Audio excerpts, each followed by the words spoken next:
Good evening, Warriors, and welcome back to another edition of the R&R Sports Report. I'm your host, Randy Isbelle, and with me this week, my former kickoff buddy.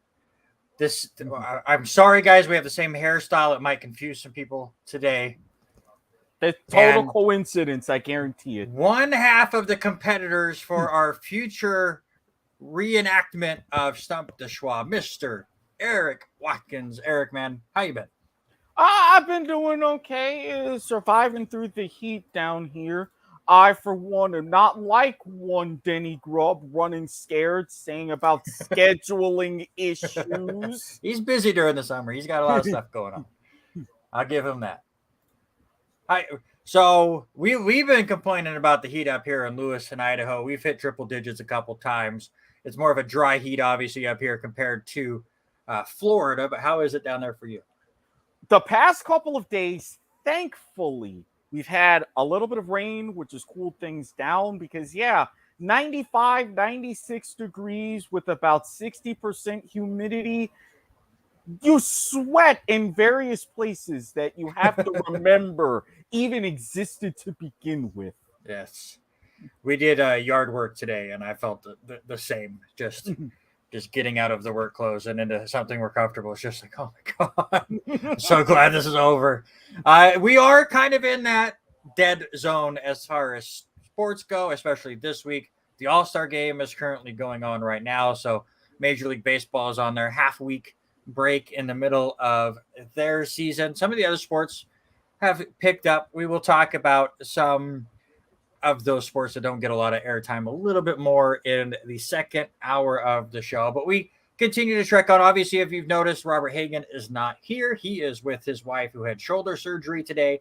The last time I talked to him, he said everything went well. So she will be recovering nicely. He will be back next week on the show. And as always nice to have Erik jumping on, helping us out, whether it is on the camera or in the comment sections. Erik has always been a big part of the show, but we still have a lot to talk about today. Obviously, first hour still going to be very baseball focused, as that is still the main sport going on. We had the home run derby yesterday we'll talk about. We did give our first half awards 2 weeks ago on our last episode, so we're not going to retread that here. with Erik, maybe I'll get some of his awards that he would have given out. But we will kind of just look back at the season so far and what we are looking forward to as the trade deadline is now less than a month away, and what teams are going to do what. The draft just got completed up. Obviously, nobody really cares about the Major League draft because a lot of these players you may not even see for 6 years. But we'll get into those. We will talk about our standout batters and pitchers and still give our power rankings as baseball did continue to play up until Sunday. We will have a sports-related draft. So, sorry, Robert, your 1 week winning streak is over. He's not able to win this week. So, somebody will start a new winning streak this week. And because Vlad went on to win the home run derby, making him and his father the only father-son duo to ever both win the home run derby, we will do the best father-son combos in baseball history. Hagen and I had done something similar with the best families of baseball probably a little over a year ago. This is slightly different, and we'll see where it goes there. We will break down our top 5 tight ends in the National Football League as we can continue to go through the positional battles before we then get into divisional matchups and go on from there. Erik, Mr. Gambler himself, really wanted to talk about the NFL gambling issues. We will get into that. They are messy, I think is the best way to put it. To say the very least, the NFL is trying, but now they have a lot going on. They have a lot going on. There's a lot to parse through. Speaking of messy, Northwestern is slightly messy going on right now. And, of course, we will get into Aussie rules football, like golf, and all the other sports as well. Wimbledon is going on. We'll talk about that. The Gold Cup is going on. And when we get to golf, we have to save a few minutes because you're not getting away without those little nuggets that I sent you earlier. We have the PGA versus the Live Golf Tour here in person. We'll have a lot of fun. That is for sure. All right, let's get into it. A lot of baseball to get to it. Start with that home run derby. That was yesterday. I got to watch the entire first round uninterrupted. Then I had to go bowl with the kid. So I was watching it kind of off to the side. But I have to tell you, Julio Rodriguez in that first round in Seattle, hometown boy, absolutely going insane. Just your thoughts on the atmosphere that Seattle gave for this home run derby. It was fantastic. And I've got to give credit for the atmosphere, the fans really showing up. Plus, I've done this for a couple of years now and I've never regretted it. If you're not at the ballpark in person for the home run derby, which, hey, definitely something on the sports bucket list. But if you're going to watch it on TV, watch it on the ESPN StatCast channel. Yes. On ESPN 2. 100%. Because when they broke everything down, when they're talking about the temperatures and the ball carrying, and I'm thinking to myself, how are some of these guys even going to hit the 440-foot home runs to get bonus time? Then the first round happens. You have Julio coming up. It's like, all right, I know T-Mobile like the back of my hand. You put it right where it needs to be, the nitro zone, as they call it for every batter. Let's just do this. 4 minutes and 41 home runs later, it's like, I don't know what the big deal was. This is really. Right. Yeah, I'm with you. I switched back and forth a little bit. I hated the ESPN broadcast of this because they just showed the batter. They weren't even showing the ball leaving the yard a lot of the time. You just saw him swing left and right. And you're like, that's gone. And you just never see his number go up because they weren't quite leaving the yard. You go over to the ESPN2, they kind of had that camera behind the batter, so at least you can kind of see the trail. Though I'm going to ask you this. Obviously, it's been a few years now since they got rid of the 10-out rule, and they went more to the timer. Originally, you were supposed to wait for the ball to land or get close to landing before you could throw the next pitch. Right. That rule, 1,000% was out the window because I don't think the ball was to the batter sometimes, and the pitcher was throwing his next pitch. Some of those guys were going extremely quick. And I'm only going to say this as my only complaint about it. I love the fast-pacedness of it and where a batter's not taking 7 or 8 pitches every time waiting for his perfect pitch. But I would like to admire some of these home runs. And it felt like, especially Julio Rodriguez, who was going lights out, would hit a high arcing one and then hit a line drive shot, and they would land basically at the same time. And I couldn't even admire any of these home runs. We're just sit there completely lost. What are your thoughts on that? I don't mind it as such, especially since, as I've noticed, and as you alluded to, they got rid of the umpire because it was always going to be an umpire there signaling, wait, go, wait, go. I think because in the few years that they've had the timed sessions, it's always been shortened. It was originally 5 minutes, then it's 4 minutes. The last couple of years, it's been 3 minutes with 2 minutes in the finals.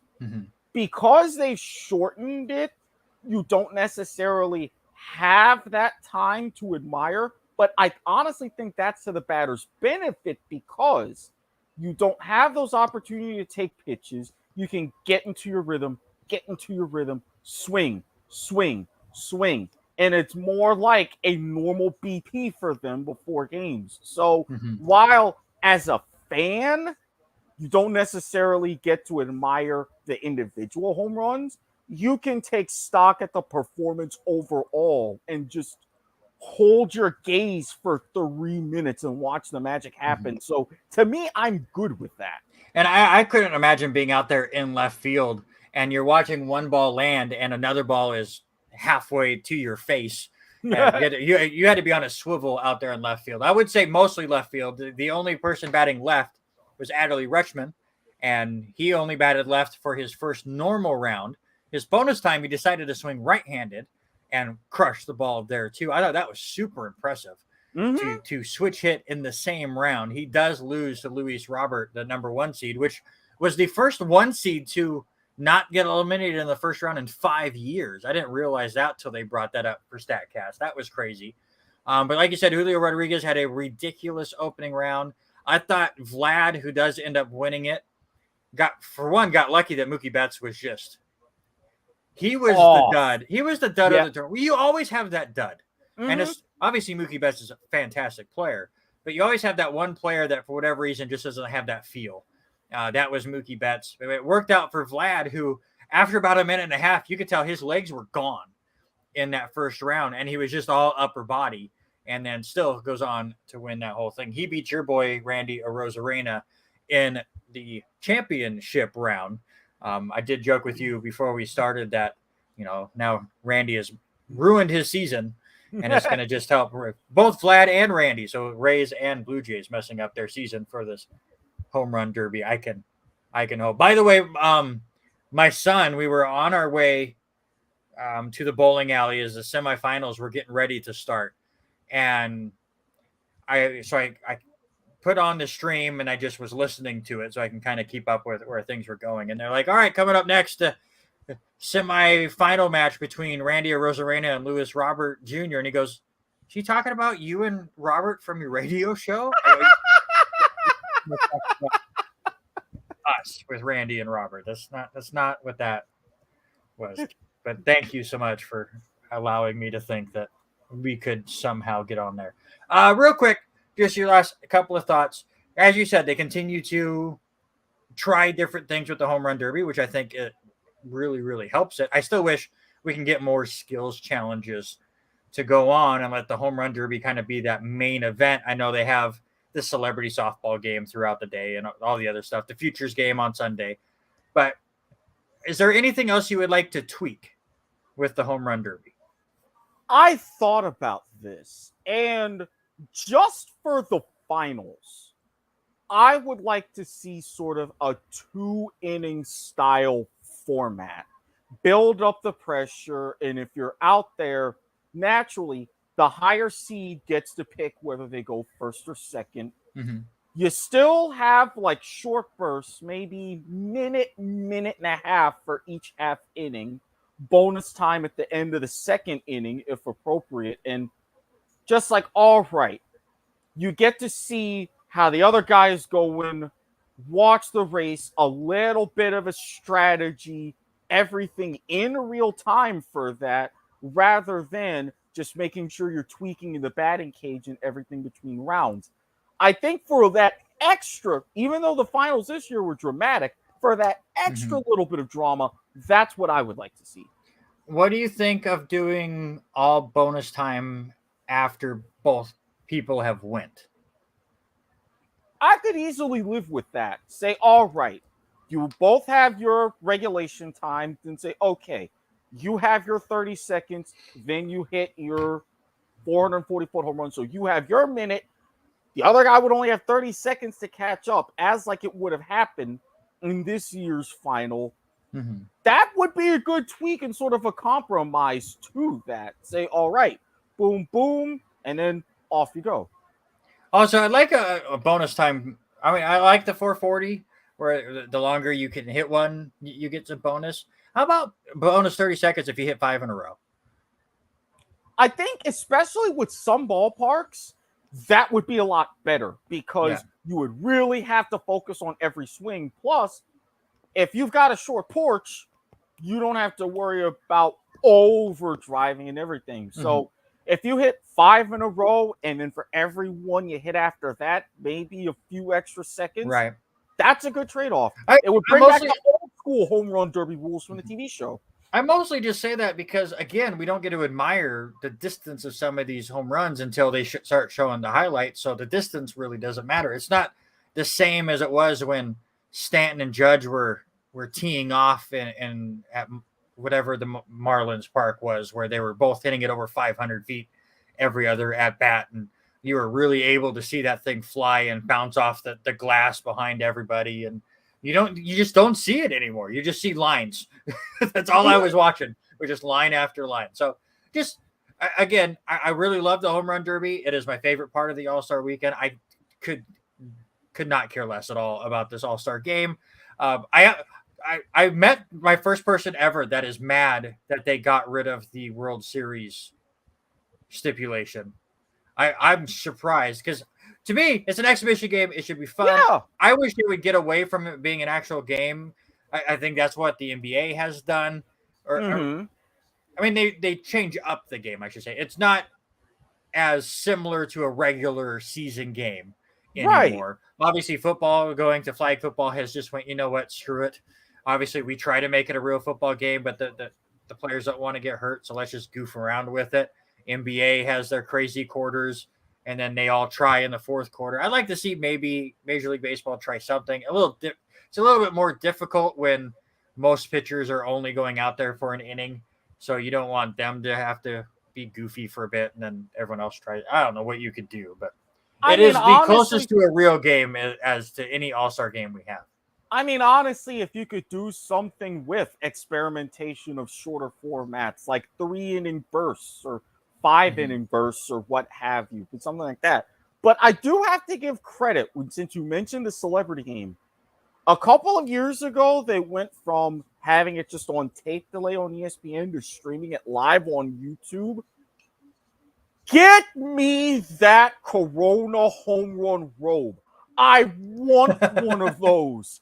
It would be perfect for my wardrobe because, and for something like that and how they did it, and in fact, it was incredibly high scoring as well. I think that was one great addition or great change to that. And have like how they have over in South Korea, a bunting competition as well as a home run derby as part of the skills challenge. Just a thought. Just a thought. Have people run bases. You know, you're trying to implement more stolen bases with the rules that we've changed this year. To have a stolen base competition. So I would like to see more. Like, that's what I like about the NBA All-Star break is all the skills challenges and stuff that they do. Let's get more. Home runs are great. That should be the main event, just like the slam dunk contest is the main event of the skills challenge. Absolutely. Stuff. But we need more. All right, let's continue on with some Major League Baseball. Let's look at the season so far. And first, we'll kind of look at the standings here. And yes, your Tampa Bay Rays, sir, are still in the lead. However, that number on the game's backside, especially with Baltimore, has drastically shrunk since we were last on the air. What has happened? Shane McClanahan going down has happened. Us running into the Atlanta Braves Harry, Braves if are you really happen good. to see this, that has happened. But even though, yes, for the first time ever, we lead the division at the All-Star break, I'm only slightly worried. I think we need to bolster some pitching depth possibly at the trade deadline.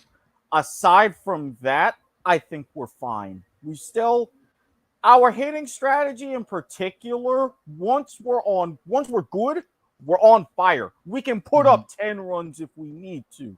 I would just rather see consistently 3, 4 a game rather than worrying about getting shut out and then 8, 9, 10, what have you. Yeah, obviously you want to win your division and you want to be one of those top 2 teams so you get the bye. But for Tampa Bay, they have plenty of time to right the ship. They are ahead of the Yankees by 8 games, and the Yankees are that last team out currently. So they have a gap as far as making the postseason. Obviously, you want to top Baltimore and get into that break. It also helps that the Central is so bad. So basically, the East and West division winners are going to go ahead and be your bye week teams, or not bye week, but just opening round buys for that. Really, nothing has changed since the last time we were on the air. The Central is still kind of log jammed near 500. I really thought Detroit was going to start taking a couple steps forward over the last 2 weeks. They just haven't. I really like their young pitching staff, but obviously they're a year or two away. I was hoping for more of a late push. We'll see what they do at the deadline. And really, I think the most drama we are going to get in the American League down the stretch is how many teams are still going to be in that wild card hunt coming down the stretch. Obviously, the division races are going to be fun between Tampa Bay and Baltimore and Texas and Houston. But the fact that you have such big names possibly missing the playoffs in the American League. I mean, Houston is a game up in the wild card standings right now. The Yankees are a game out. Boston is 2 games out. Those are huge fan bases. Seattle, who made the playoffs, are hanging in there or back 4 games. What are the Angels going to do? 5 games back without Trout till at least past the trade deadline. So the wild card race is going to be intense in the American League. Very. And in some ways, it's a shame because that's going to be it, because you would always like to see those extra storylines. Like what we talked about at the beginning of the season. Would Oakland challenge the 62 Mets? Now, great. You have a duel between them and Kansas City of who's going to be the worst, but they've already won like 50 games between them. So you think, barring some historical collapse, they're going to be bad, but not historically bad. And when you have this, you're going to see really up to that trade deadline, as you mentioned, how many teams are really going to be buyers and what big names are we going to see move? Because because I'll tell you now, I'm circling the Angels. Yeah. We all know why, but we'll get to it for sure. Yeah. It's really interesting. The National League, which we'll get to, kind of has a just straight divide in the league. And will some of those teams underneath that divide sell, or do they think they could make some kind of a run? Maybe. But like you said, here in the American League, 11 teams right now, I think, still have a shot to make the playoffs. Maybe 12 if you think Detroit could ever get things turned around. I still have hope for them, but what they've shown the last 2 weeks, probably not. But again, it's the AL Central, and all you got to do is win 82 games, and you have that thing in the bag at this point. Exactly, and that's why I'm keeping it at that 11, and I'm going to be realistic. I think by the time we get to the end of July, I would be more comfortable whittling that down to maybe 9. Who drops off was going to be the question, but yeah, if you're 5 games out, Detroit, I love you too, but you're not ready yet. Yeah, I'm more looking at Detroit just in their division, down 5.5, but we will see. And again, in the National League is a lot different. You look over there on that playoff race, the wild card side, Milwaukee at the 8th seed is a half game out. Then San Diego, my World Series champion prediction, 6 games out. So there's a 5.5 game gap between those two. Again, very interesting to see how the NL West has become a lot more log jammed, and the Diamondbacks refuse to go away. The Giants are still a contender there. We thought going into the year it was Dodgers, Padres, that's it. Yep. But the Padres aren't even in that discussion right now. The Dodgers continue to improve as they are now basically your division leader, just by percentage points in the Central. And I continue to hear this. I will bounce around different games throughout the week, especially if the Yankee game is over. I'll switch around some major league games, and I hear it all the time where they're talking about different teams in different divisions, and they'll go, oh, well, like the Cubs were facing the Yankees, and the Yankee broadcast brought it up every single game. Well, the Cubs are still in it because the NL Central is so bad. Guys need to look at the standings. The NL Central is not bad anymore. They're not bad. They're not AL Central bad by any means, but the fact of that with Cincinnati, who we thought, what is going on with them? They've turned things around and stepped up. Milwaukee, now through all their controversy with their stadium, they're having a good team, and it seems like it's a 2-horse race easily, and I don't think the Cubs are going to have enough to make it a 3-horse race. So absolutely, that's going to be what it really could be, your best battle going down the stretch. Yeah. And that's what I didn't believe. Somebody was playing the Cardinals and like, well, if they get on a run, they're in that bad division. They're 11.5 games out. Cincinnati is only 2 games behind the Dodgers right now for the bye in the wild card round. Like, this division is not bad. The Brewers are a half game out of a wild card spot. That's completely different from the AL Central, where if you don't win your division, you're not making the playoffs. That makes a bad division.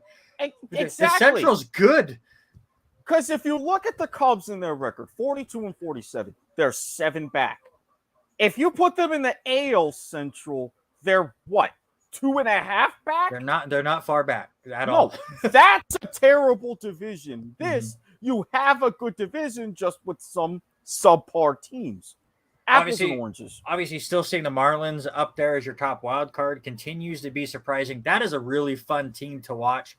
The 2 teams that I will turn on if they're on and the Yankees are not are the Marlins and the Reds. Just the young athleticism on both teams, the energy that they both have is just so much fun to watch. I thought it was going to be the Padres that I was going to watch all year, but they just can't get things going. And that's going to bring me to my next question to you. Which surprising team is for real? Is it the Marlins? Is it the Reds? Is there a team in the American League, maybe Baltimore, that's surprising you? Texas? Which one of these teams are going to last throughout? I know it's a little bit homer, especially since it's our division. Yes, Denny, to make up for what I said earlier, I do think it's Baltimore, because for as much as we've seen in previous runs how they've had close calls and faded down the stretch, runs where they get to the playoffs, this and that, I think because how they've built this team, how they have their own young stars, and they are actually in a position to take the division seriously, and it shows that they are, because for the longest time in the old era, it was always, Yankees, Red Sox, Baltimore finishing 3rd. Then my Rays came along, and now it's like, all right, we've seen them do it. Why can't we work and do it too? They are, and I think they've got the staying power. For me, it's Cincinnati, because yes, a lot of their big stars are young, and what De La Cruz has been doing has been phenomenal. But the fact that Votto came back and looks 10 years younger, and he has really been reinvigorated by this team. The pitching staff is pretty good. The bullpen's pretty good as well. What I love about this break is you can look forward to the series that we get when we first start. And Cincinnati and Milwaukee get things started when we return this weekend. That's a fun start to your second half. I think Cincinnati's for real. I would love if Miami was for real, because they have a lot of, again, I've watched a lot of that team, and they're a lot of fun. A buddy of mine's a big Marlins fan who now lives in Boston and got to go see the Marlins go play at Fenway, so he got to check out that stadium. They have a lot of great pitchers, and the fact is, the Marlins are your number one wild card team, and Sandy Alcantara has been complete trash all year. I don't know what happened to him, because it's if he turns it around, this team, I mean, obviously they're not going to challenge Atlanta, because newsflash, no one is challenging Atlanta here in this regular season anymore. What that team is doing is insane.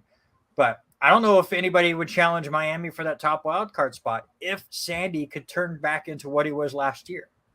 I'm hoping that he takes this break and figures things out, because even as an in-state rival team, if Alcantara was pitching, I was like, I'm going to tune in and see a little bit of this. Mm-hmm. Now you tune in and see a little bit, and a little bit is all you get. May or may not have cost me a couple of things on Fantasia, but that's an entirely different story. All right, and last thing to look at through the first half of the year, it's now a half season through these new rules that everyone cried about before the year. We've got a half of season in. What do you think they've done to the game, and has it been a positive impact or a negative impact? The fact that you don't allow as many mind games or slowness really on the mound, you're forcing pitchers to still think, but actually go through, make their pitch, have their strategy in mind. And what that helps hitters adjust and really keep the ball live, improving that action that we've all wanted because of the pitch clock. That and benefits for guys like Ronald Acuna Jr. with the bigger bases and allowing for stealing.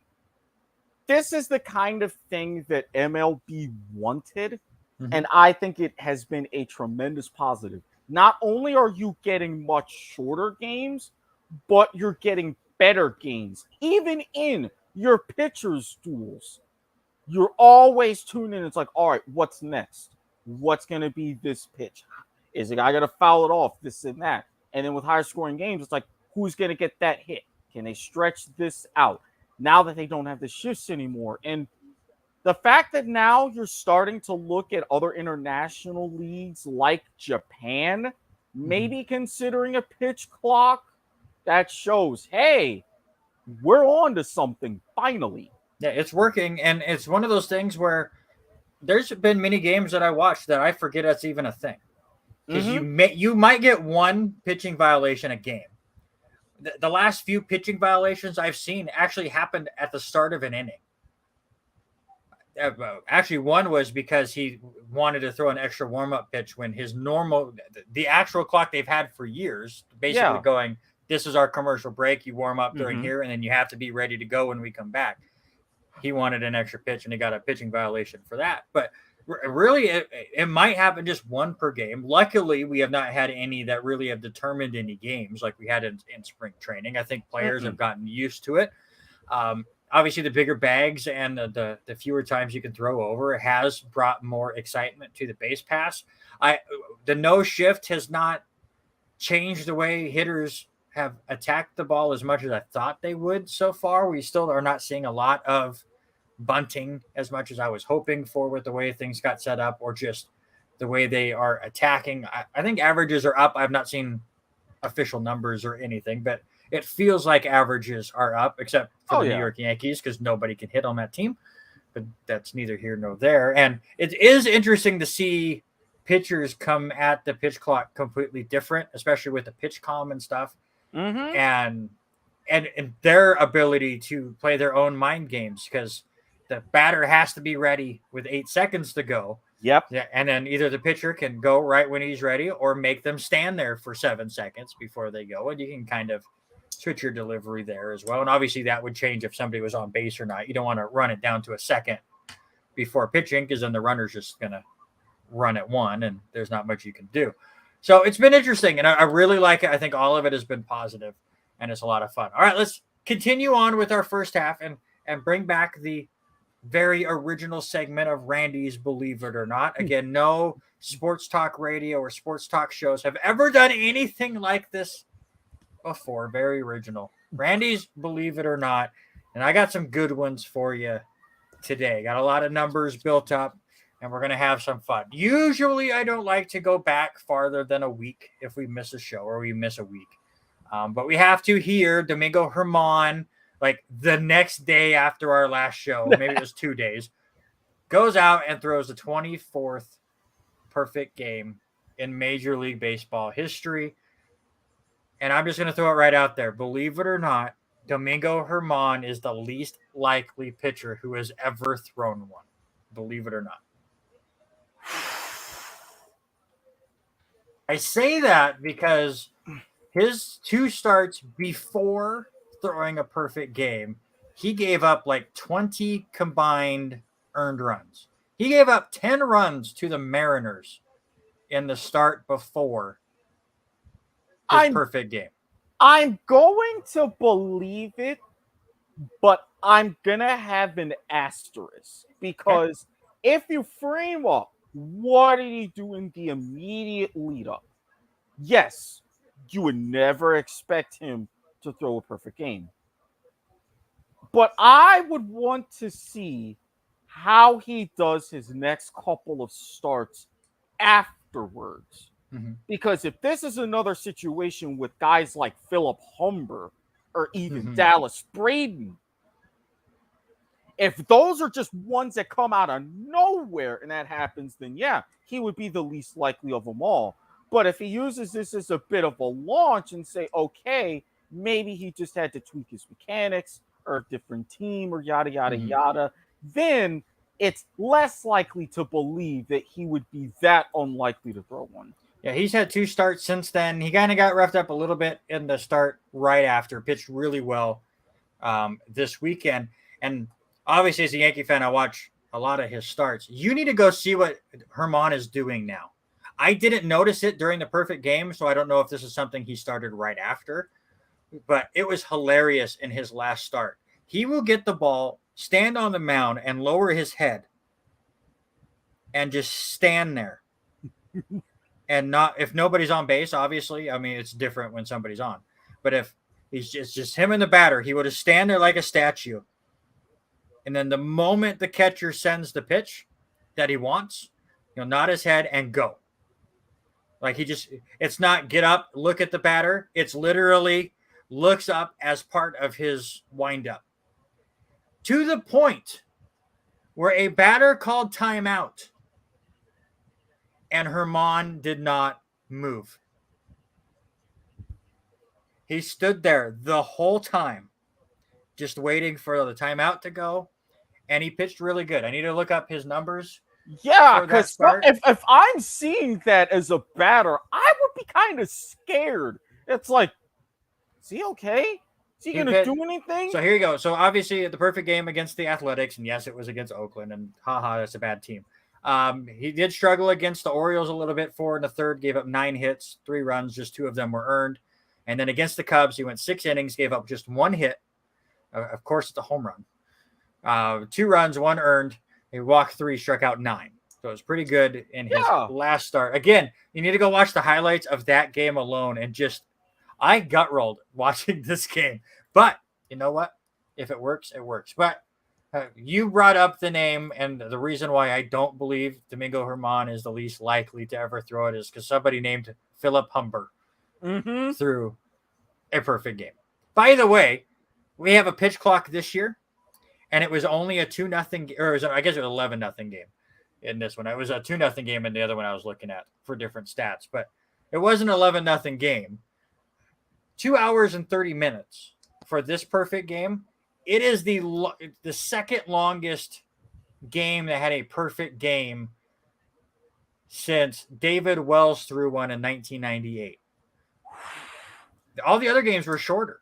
Yeah, because again, you have boom. Yeah. I think for one of that was before all of the batters took 10 years to get back in the box, and it was great. There's been some for only 24 perfect games. There's some fantastic names that have thrown one for sure. All right, next, believe it or not, Germán threw the perfect game Mm-hmm. a little over a week ago, the Detroit Tigers threw a combined no-hitter just a couple of days ago. I've had this argument before with people. Believe it or not, a combined no-hitter counts as a no-hitter. I believe it. Me I too. definitely believe it because it's one thing if you have a singular pitcher go all 9 innings, you'll only have the one guy to worry about, especially if you're getting up 110, 120, 130 pitchers. But if you have 3, 4 guys on a staff, you have to have the right relievers. Those relievers have to have a good day. If it's a closer game, your closer has to come in, has to be on his game. Everything has to flow perfectly, and that's tougher to do with 3, 4, 5 pitchers than it is for just the one. I certainly believe a combined no-hitter counts. Now, obviously, you're not saying Matt Manning threw a no-hitter with help from his friends. It's the Detroit Tigers threw a no-hitter. Yes, to me, it feels more special with one pitcher doing it because he has to get through the lineup at least 3 times. Right. Sometimes you'll face 4 if you throw in a few walks in there, a couple errors are in there. But yes, it is a no-hitter. Why?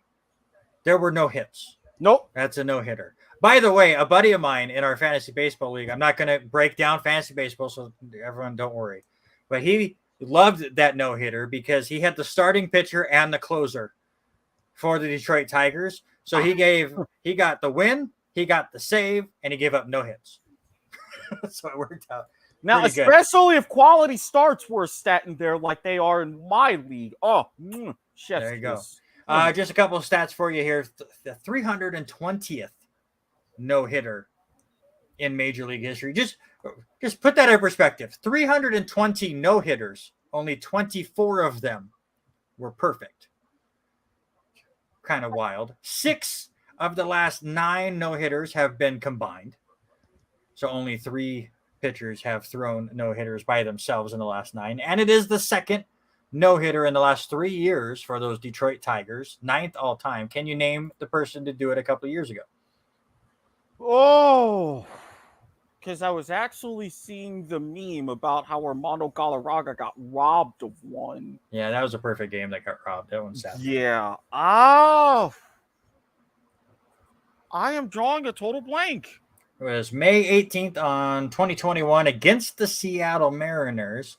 It was Spencer Turnbull, who has been an pitcher since then. All right, next one. Talked about him earlier. Ellie De La Cruz has been phenomenal. He stole 3 bases on just 2 pitches. He became the 55th player to steal 3 bases in the same inning. Believe it or not, De La Cruz is the most exciting player to watch in the National League. Right now, because of that feat, I'm going to believe it because for all the talk of Ronald Acuna Jr., first player ever to have 20 homers, 50 RBI, and 40 steals before the All-Star break. Even he's not pulling off stuff like this. Multiple home run games, multiple steals in an inning. De La Cruz is like, look, I'm here. I am in Las Grandes Ligas. I'm just going to have a fun time no matter what happens. And that, you really love to see it. And that's why I believe it too. Acuna is the best player in the National League, bar none, not even close. Him and Ohtani have the MVPs locked. Agreed. Just straight locked right now. However, De La Cruz is so much fun.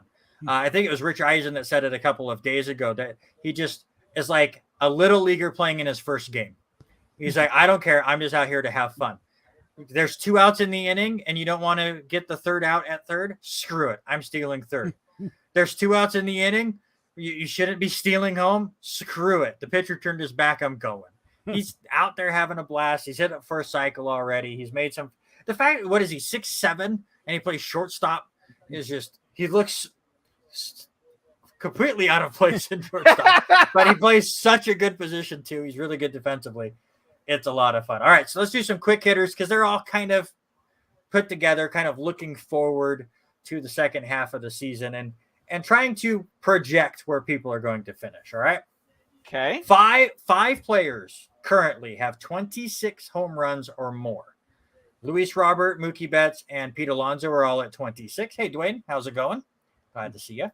Matt Olson at 29 and Shohei Ohtani at 32. All right. Okay. We will have at least 3 players reach the 50 home run milestone this year. I'd be willing to definitely say 3 on the button. Mm-hmm. You may have a hot stretch, especially if there's all of a sudden a pennant race or something going on. You may get a 4th, but I will say on the nose 3 50 home run seasons. Yeah, I'm with you, and I will believe it as well. I'm trying to pull this back up to see other people that are just below that mark I gave you, and try to see some names. Acuna, again, at 21 home runs. Could he go on a hot streak? Devers, if Boston continues to go at Fenway, could he get going? It is sad that Judge is still injured. He's at 19. If somehow he could magically be healed and come back at the start of the second half, he could go on a run and hit 31 home runs for sure and really get more people in there.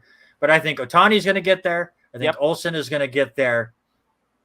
And the way Mookie Betts was playing near the end of this first half, I think he will get there too. So I'm going to believe it as well. On the flip side, the one that we've been focusing on a lot more, 5 players are at 26 stolen bases on the year. I love that it's the same amount of people, not the same number. That was not the case last year. We will have 3 players reach the 50 milestone mark. So just to give you the numbers, and by the way, 2 are basically locks at this point. Oh, absolutely. Esturi, I can never say his right name. Ruiz for Oakland has 43. Mm-hmm. Ronald Acuna has 41. We can that's permanent right marker there. them in. The next 3, Wander Franco's at 28, Bobby Witt Jr. is at 27, and Corbin Carroll is at 26. Can one of them or somebody else, Marte's at 23, Julio Rodriguez is at 22, Yelich, I don't think he will continue going on at his age. He's at 21. Can one of those guys get to 50? I'm going to say more than one. I think like of all those names, at least 2 can get to 50 stolen bases. I like it. I hope so. I'm glad Carroll looks like he has avoided a shoulder injury twice in the last week. He's been a lot of fun to watch. It looked like he might be out for the year when he went out twice with the same injury, but he continues to play. So hopefully that continues. I'm going to believe it as well. Again, with 2 locked in, you just need 1 more. Mm-hmm. So I think we're going to get there. Let's continue on this same trend. Do you know how many 30-30 players we had last year? Did we have any? 0. We had I didn't think so. We had zero 30-30 club members. For those that don't know, 30 home runs, 30 stolen bases. 0 last year. We will have 5 by the end of this year. By the way, the record in a year, 4. So I'm saying we're breaking the record. 87, 97, and 2011 are when we had 4 players get to the 30-30 club. A couple of ones to throw out there that have at least 15 home runs and 10 stolen bases right now. Shohei Ohtani's at 32 home runs and 11 stolen bases. I don't see him stealing 19 more bases, but you never know. Acuna could go to 30 and 60 at this point. He's at 21 and 41. I'm going to say it right now. Mark this tape. Acuna, 40-40. And we could be going into September with hints of 50-50. It's possible. It's really possible. I will put that. This will be on YouTube, Facebook. Timestamp this. Reference this. I'm calling it right now. Absolutely. Francisco Lindor, 1913. You don't really think that one. Corbin Carroll could get interesting. 18 home runs, 26 stolen bases. Freddie Freeman. I'd be surprised he had 12 stolen bases, but 17 home runs there. Fernando Tatis Jr., who missed part of the year, is already up to 16 home runs, 14 stolen bases. And Randy Arozarena at 16 home runs and 10 stolen bases. So, yes, me saying 5 is a stretch. Not that big of a stretch, Could we get there? I think we really could. 5, maybe you see someone sneaking in that last week flirting with a 6th. So I think it's doable the way that everything is set up. Acuna is basically locked in. Mm-hmm. I think Corbin Carroll, as long as his shoulder holds up, he's going to be able to get 12 more home runs and 4 more stolen bases. I think that's a lock. Tatis started the season late. I think he will definitely get there. So there's 3. Lindor has really started to heat up. Now he needs to steal more bases, but I think he can get there. So that's 4. And then it's does Ohtani start to run a bit more? Can a Rosarena get things going? Is there another player that's that I did not put in the list that could get things figured out? One interesting name, if he could, there was a certain dinner that happened that changed a young man's life. I don't know if you've heard the chicken parm story. I heard something about this. For one, Anthony Volpe. He is double right now. He has double-digit home runs and stolen bases. He's a stolen base machine if they let him run. But I believe he's at 12 and 16 right now. So could he get things going? There's a lot of players that I do not have listed that if they have ridiculous second halves could get there. So I'm with you. I believe it. Let's go crazy with it. And then the last one, we can move on because we both already agree. Will we get a new member of the 40-40 club? Lock it in. I only brought this up here because I believe you can answer this. Who are the 4 members of the 40-40 club? This is me prepping you for this trivia contest that you will have with Denny. Alfonso Soriano. Ooh, you got the last one. I like it. Yeah, because I remember his season with the Nationals. Oh. That was the one I thought I was going to trip you up on. Yeah, being up in D.C. at that time. Oh. Barry Bonds? Yep. He had 42 home runs and 40 stolen bases in 96 before he took the horse tranquilizer. I'm trying because I'm remembering a lot of the home run hitters.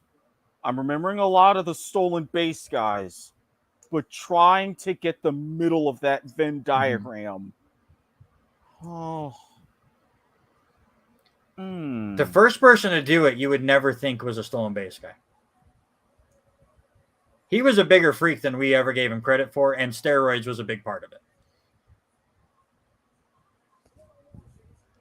Now I gotta,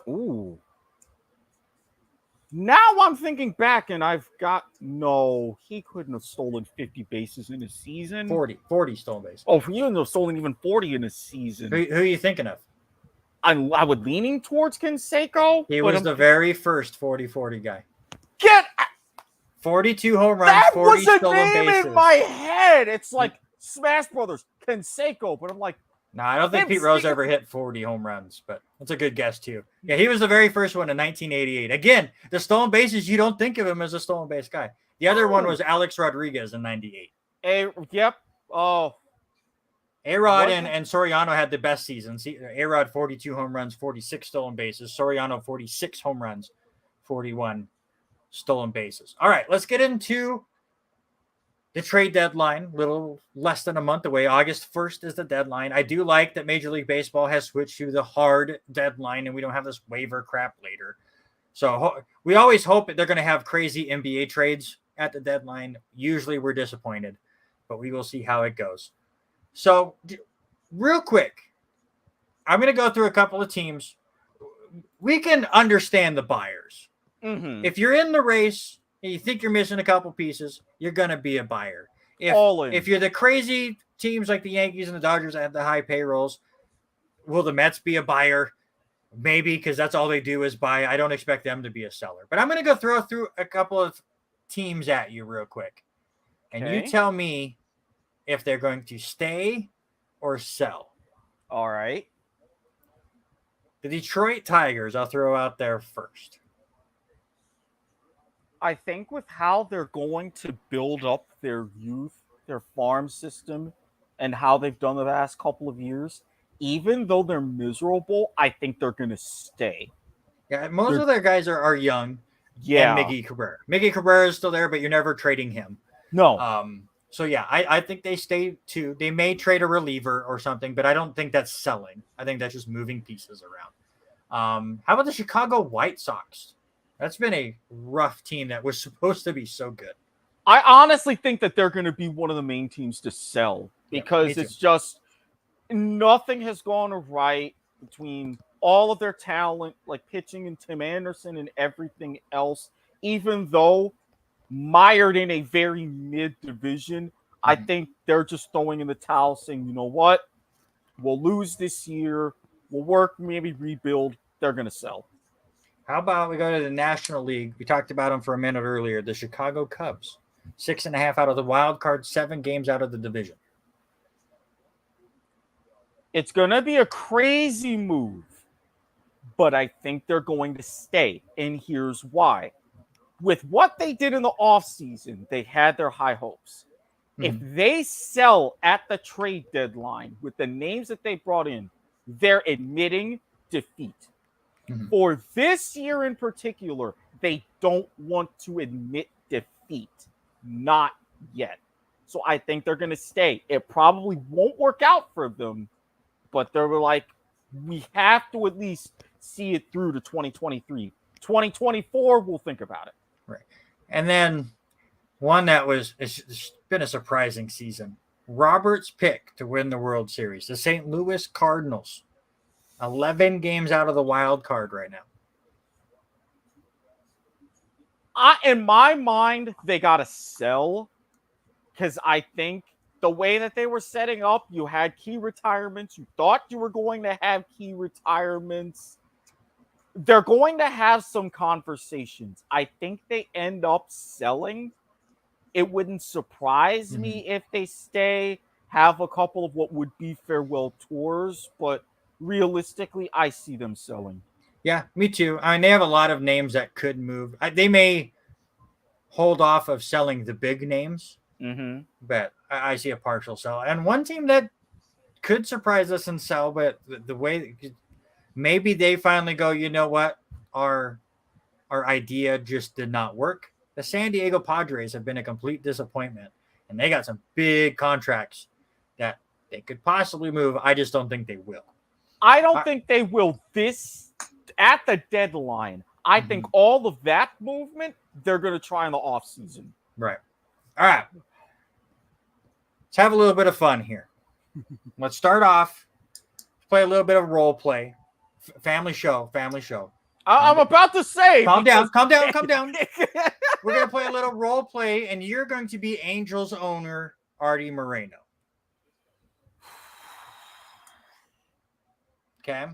Okay. It's the All-Star game going on right now. Everyone has days off. A team comes up to you with a piece of paper with their top 5 prospects on their board. They tell you you can pick 4 of them right now. They don't even care what 4. Do you give up Ohtani? Angels fans are going to hate me for saying this. I'm going to say what a lot of other people are thinking. Okay, let's work this out. I would do it because we've already seen what is the wasting of talent and prime potential of Mike Trout. You already have, especially in my mind, I'm like, okay, I've got this huge contract that I have to work out. I'm not going to be a destination, even though I've tried. I've got the Dodgers right in my neck of the woods. I've got other teams. I've got this division to worry about. I'm looking at the numbers and doing a lot of crunching about what I will have to pay Ohtani for his big boy contract. You've got numbers. It's 9 figures. We all know that. Is it going to start with a 3? Is it going to start with a 4? Is it going to start with a 5? Is it going to start with a 6? No. And this is what you're on to and what you're thinking about. I think it starts with a 6. in this, am I paying two of the generational talents combined $1 billion plus, knowing the market, knowing the failure? If I'm sitting in Arnie Moreno's seat, I can't do it. I can't. If I were any closer to not just a wild card berth, not just a division title, if I'm sitting and thinking, will this investment lead me to a World Series within the next 5 years? I'm looking at it, and unfortunately, the answer is no, not with everything else they have around them. So pull the trigger while you have max value now, and let Ohtani get his well-deserved bag, hopefully a ring or two somewhere else. Absolutely. I can't do it. And the thing that's more interesting is they are still kind of in the race, but they don't have Trout for the next month. He will not come back until after the trade deadline has passed. And the closer you get to the trade deadline, the cheaper that his value is, especially for a team that knows that they have zero chance of signing Ohtani afterwards, and he is just a straight 2-month rental. Yep. So can you, as Artie Moreno, pull the trigger this week where his value is at his highest? Because, and then on the flip side, say you are, let's go crazy. Say you are the Miami Marlins. You know there is 0.000% chance that you would ever be able to sign Shohei Ohtani to a long-term contract. But you're that top team in the wild card. You have a lot of, you're getting some excitement in your fan base. Do you trade, we'll say 4 of your top 10 prospects, just to give the Angels more room to pick who they want? If you're the Marlins, do you say pick any 4 of these 10 names for Ohtani that we will get for the rest of this season, hoping that every time Ohtani starts, we can do something we haven't done in over a decade, and that's sell out our stadium every 5 days? Do you do that? This leads to another interesting conversation that I would have from the Marlins side. It may seem like I'm off course, but hear me out. Mm-hmm. I'm phoning up David Beckham. Hey, Dave, need to go ahead. We need to talk. We know you're bringing in Messi. We know you've got a couple of other guys on deck. You're going to have South Florida, Fort Lauderdale, Brewers, all around in that area popping for the Herons. We can make this move. Would you do us a favor by our powers combined? We scratch your back, you scratch ours the rest of this season. What do you say? If he says yes, make that phone call to Artie Moreno tomorrow. What a move that would be.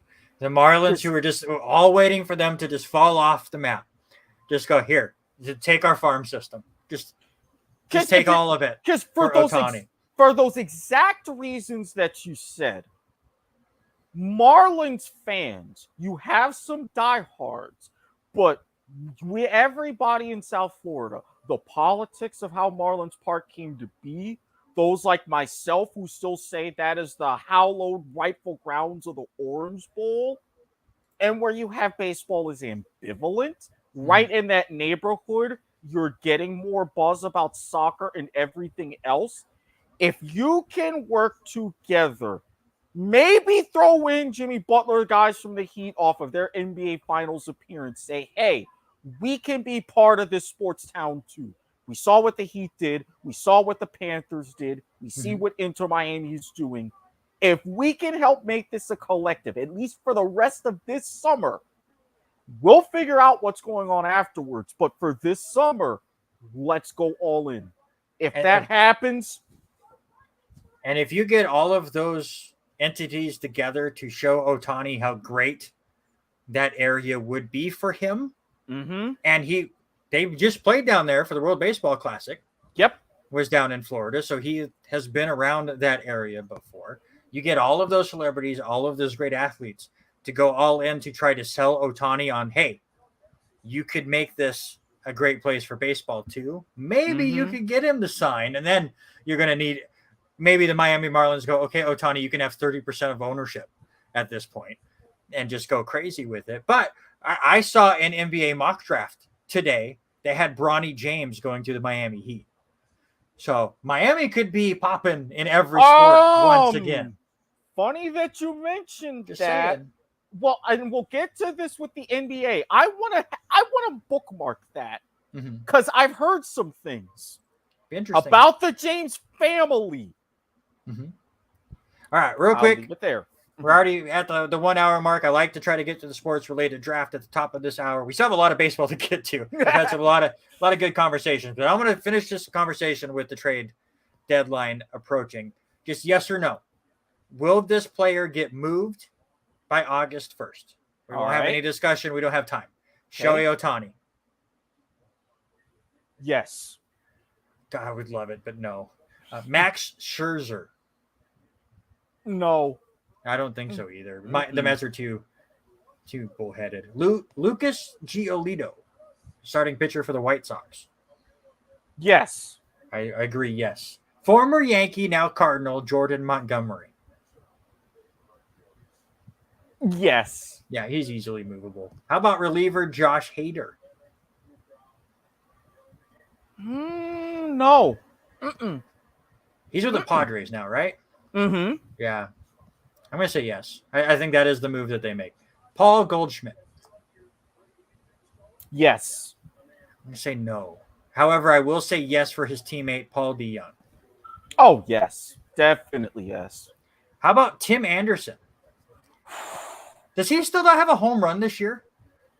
I don't think so. And what a weird year for him.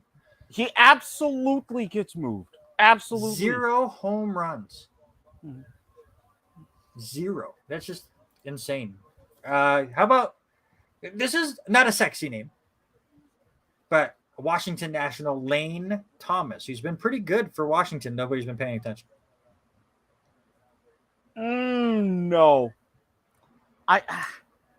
No. I think Washington keeps him, tries to build around him. I like Lane Thomas because of my MLB The Show. I've decided I was going to rebuild Oakland, but that stadium is so goddamn ugly. I was not playing 81 games there. Oh, jeez. I decided I was going to rebuild the Nationals.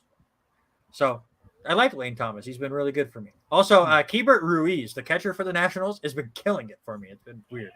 The team has not been good, but Ruiz has been good. And the last one, he's had a little bit of a resurgence with the Chicago Cubs, Cody Bellinger. Yes. While he has had that resurgence, I think with everything going on, yes, they move him. I agree. Real quick, we'll get to the awards afterwards, but I want to hit on the MLB draft real quick. I did get this prediction right. LSU does have the top 2 picks taken from their team. Paul Skeens goes to Pittsburgh. Dylan Cruz goes to Washington. A couple of Washington State players get drafted. Jonah Advincula, believe is how you say his name, goes in the 8th round to the Cleveland Guardians. First baseman Sam Brown goes in the 12th round to the Angels. And shortstop Cam McGee goes in the 18th round to the Braves. And we've said it before, this new 20-round thing just does not work for NAIA players. Two NAIA players get drafted this year. Mobile Rams two-way player Tucker Musgrove goes in the 7th round, pick 221 to the San Diego Padres. And Hope International right-handed pitcher Hector Garcia, who I saw in person, was selected in the 18th round by the Minnesota Twins. We see some amazing talent at the NAIA World Series, and it is still shocking to me that one of those players gets drafted. And it just shows that the 20-round drafts now just brutalize the NAIA. Because if you're talking about all the levels of talent that MLB pulls from for their draft, a lot of top colleges. You see how many just in the Division One, how many there are with teams. High schools, you see all of them nationwide. NAI, as you say, lower divisions. It's just, how are you going to function with just 20 rounds? I get that you have, or you're wanting to avoid the ridiculousness of like 75th round picks. But I mean, seriously, you've narrowed down the minor leagues. You've got all this going on. Why not? Even if you're only televising 20 rounds or what have you, why not have a 50, 60 round draft? That's very feasible.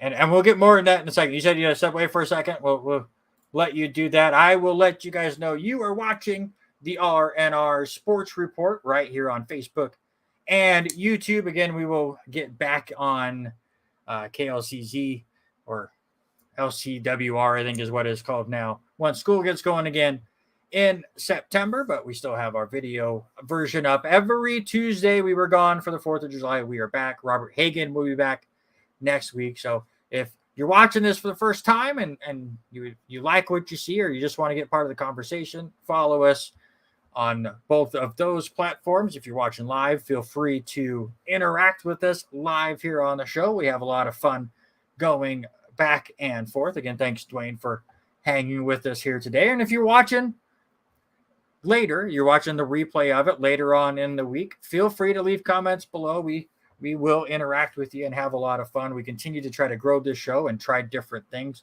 and we're having a lot of fun. Quick update for you in the MLB All-Star game. It is the American League right now with a 2-1 lead over the National League. Again, I haven't been watching any of this, so let me pull this up real quick and update what has happened so far. And there's not been much. And of course, I go to the wrong site, so I can't see just scoring plays. So things have happened. It's 2-1. Not much has happened. Again, I don't want the MLB TV. Come on. Game day. There we go. Let's look this up and see what is happening. We'll hit on the summary here about scoring plays. That's what I want. Yandy Diaz got things going for the American League with a home run in the second inning. The Tampa Bay Ray getting things going. How about Luis Ariz? We talk about him a lot with his chase for 400. He had a single in the fourth inning to tie things up at 1. And then Bo Bichette with a sac fly scored at Salvador Perez. And that is where we stand right now. American League 2, National League 1. There's been a combined 10 hits so far. It was Zach Gallen versus Garrett Cole as your starters in this one. And we'll keep you updated and give you a final when things are ready to go. Erik, you back? All right, Erik is back. So let's get into it. Let's get into our sports-related draft. We'll touch on some more baseball here shortly. Let me load this up. Again, we've already talked about it. It is the best father-son combos in baseball history. I came up with the topic. Erik, you are the guest. You get the first pick. Now, you asked me about this, and I was thinking, especially for my third pick, but for my first pick, they had a wonderful commercial with the two of them during the game tonight. And how can you not go for the kid and his dad, Ken Griffey Sr.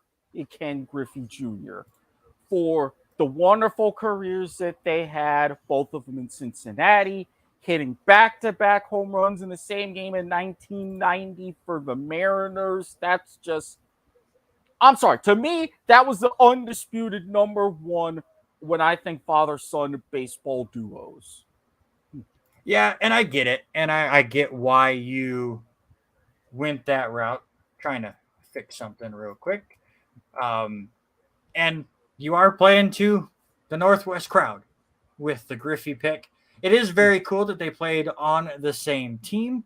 It is still hilarious to me that it was while Ken Griffey played for the Yankees, that the Yankees shot themselves in the foot and made sure that Ken Griffey Jr. would never play for them because they were a bunch of assholes to him and his dad. But that's neither here nor there. So it's a lot of fun. So I totally get the very first pick for that. Mine, I mean, you got to go with possibly the greatest player of all time who then destroyed his reputation when he really didn't need to, but he got a little butthurt by someone named Mark McGuire. But how about Bobby and Barry Bonds? Bobby was absolutely fantastic as a player himself. I also had this as my first pick, I believe, when we did the best families in sports because of Willie Mays getting thrown in there as well. But Barry Bonds, still to me the greatest player to ever play this game, who then decided to cheat to really become the greatest player. He became the greatest steroid player on top of being the greatest player. Absolutely. But his dad was pretty darn good too. So there you go. That is my first pick. And it was a very good pick because even if you see Barry without the cream in the clear, we're still talking a 500 career, 500 doubles, still competing for rings and that, following in that family legacy. So that was a very, very good first pick. Thank you. Who's your second pick?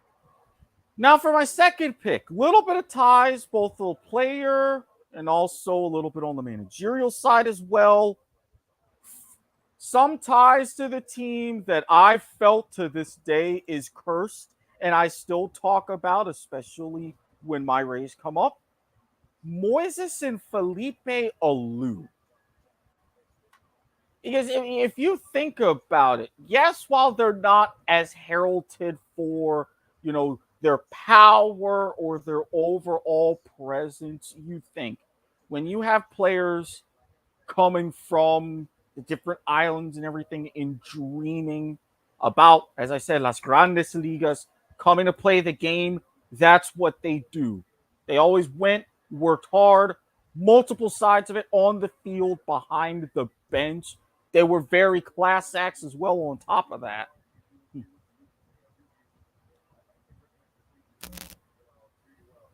Yeah, absolutely. That's a good pick as well. Mine, I thought these were the top three. And then it got a little bit more difficult, and I was bouncing around trying to figure out where I wanted to go with my fourth pick. And I went with one. He played for the Mariners for half a year before they moved on with him. But how about Jose Cruz and Jose Cruz Jr.? Statistically, this is an underrated duo, I think, that a lot of people don't look at. The father played from 1970 to 1988, played over 2,000 games, had over 2,000 hits, 165 home runs, 317 stolen bases. The Astros retired his number. He was that good. Jose Cruz Jr. wasn't as good as his dad, was still pretty good. 204 home runs, 113 stolen bases. He will be remembered, as we talked about in the first hour of the show. He is part of that 30-30 club. Mm-hmm. He had that in 2001. Both had very good seasons. And that is my second pick. Who do you got for your last pick? Now I thought about this one. And when we did this, we talked about it. There was one set of names that, as you said, you were going to have to hit the bleep button if I mentioned them. Mm-hmm. Thankfully, for your sake, I did not. Yeah, they were part of the family one, I'm pretty sure. Right. Because there's like 30 of them, but... Oh, yeah. You think Detroit. You think Detroit baseball. Now, granted, especially the father more so, playing in the 80s for your top, Detroit teams. The son having high expectations, living up to them at a point, but not quite the same. Cecil and Prince Fielder. Mm-hmm. Because if you look at it, again, Cecil, one of those early, really mid-range sort of icons. And then Prince going on, having a wonderful career for some upstart Brewers teams, keeping the family name alive. So when I thought about that, I was like, no, that was a pretty good duo in their own right. Worthy of my third pick. Yeah, I get it. And it was a good one. That was one I really thought about as my second pick. I kind of wish I would have went that way. Maybe you miss out on the Cruz family. Again, there's a lot of people here. I really thought about the Stoudemire's as well. Couldn't really go there. So you took the Fielders from me. So I had to get creative and really think. And really there's one father-son duo that people forget. And that's Aaron Judge and Jose Altuve. It's the greatest father-son combination of all time. Of all time. I mean, the fact that they played against each other in so many playoff competitions, it's just been so great. No, it's the Guerreros. And that they are the reason that we did this list, is because they both have now won the home run derby. Guerrero's been an MVP. His son, who's not having the best season this year, has been a perennial all-star as a first baseman for Toronto, a big power hitter for them, and has really started to get them going as he starts to heat up. So have the Blue Jays here in the race. So there you go. Those are our picks. It's a tough one for anybody listening live that will give us the votes here. But just a reminder, Erik took the Griffies, the Alus, and the Fielders. I took Bonds, Cruz, and Guerreros. And again, we had done this about a little over a year ago with families. We're focusing more father-son here. So let us know who wins this week's sports-related draft. And while we wait to see if we get any votes this week, and before we get into our weekly awards, there's something that I forgot to even throw into my notes to bring up on the show. And I didn't bring it up to you either. But I don't know if you saw this today. And I don't even know where the interview was at. But Manfred, our old buddy, commissioner for Major League Baseball, was asked a certain question. And his response was basically, once Major League Baseball gets through the stadium issues that are for the Athletics and the Rays, that he is going to put together a certain committee to expand Major League Baseball to 32. How soon do you think this gets done? How likely is it, I guess, will it to be done? And where might those two teams be located at? I'm going to throw in a couple of things because I know the hangups. When we have the A's, that situation is pretty much done and dusted. They're moving to Vegas. Period. Yep, it's done. When it comes to the Tampa Bay Rays, the key time that I'm looking at is 2027, because that's a time, like a pivotal moment, when the lease with the Trop runs out.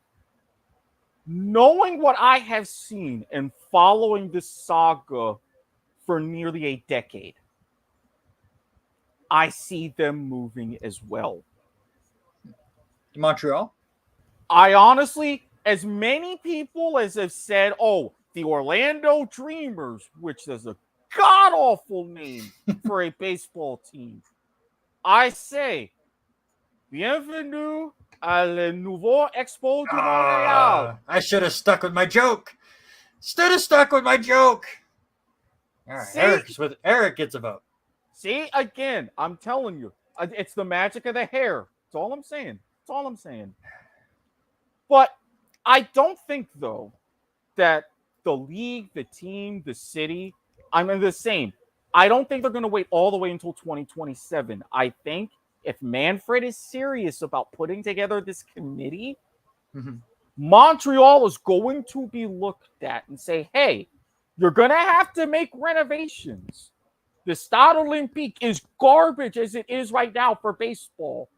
If you commit to some renovations for it, we will give you a second chance. You got ownership that's going to be committed.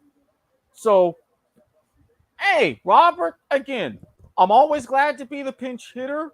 Not a problem. Glad that you're tuning in.